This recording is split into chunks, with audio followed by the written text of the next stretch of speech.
Merhaba havalno و بخیراتن قنالامه برتاشته که خوانه کی چه بکن خوانه مزاف پراتیکه بیبری سور جمعه لازمن قشر peyniri vega bkartin und dkarin panîr normal jî bikarbînin ew îdî gorya daxwaza we ye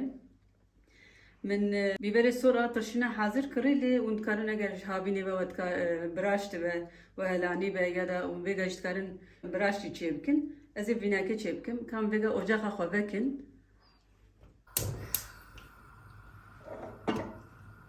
em ê hinek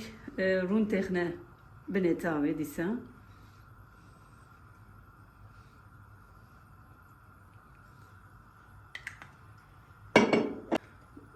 bîberê min ê tirşîne bû ji ber wê ezaf xwe tiştekî naxime em sade vî ve dikin sê kesî raz çê dikim têra sê kesa dike panîrê wînekê hûn çawa dixine dikarin panîr û bexdanûz jî têxine navê ez ê wisa têxime û em ê têxine nava tavê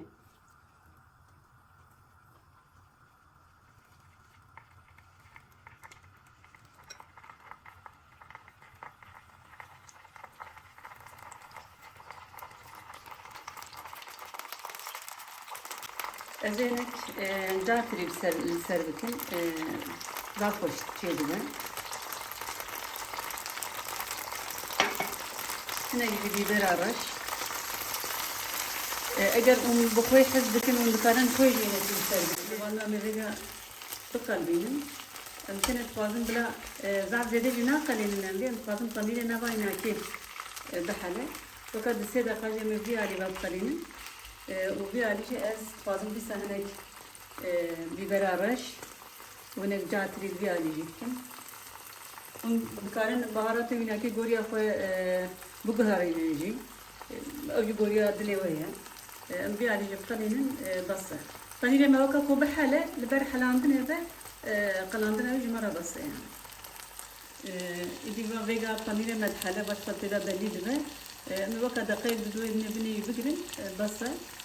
li ber taşê nava 5 deqada hûn dikarin wênekê hazir bikin yani heta çaya we dem bigire heta taştê xwe yên hazir kin ev hemen çê dibe tenê piçikekî gerke hûn binê ocaxa xwe kêm bikin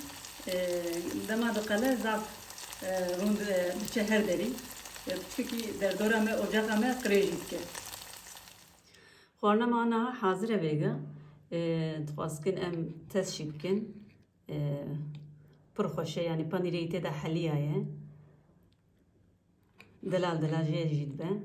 tamayînekê zav zav xweş e weka ku min got hûn dikarin biharatê tiştê goriya xwe biguherînin jî yanî panîrê we jê zêde dirêj jî dibe eger hevalê we xwarina me eciban dibe em dixwazin hûn bibine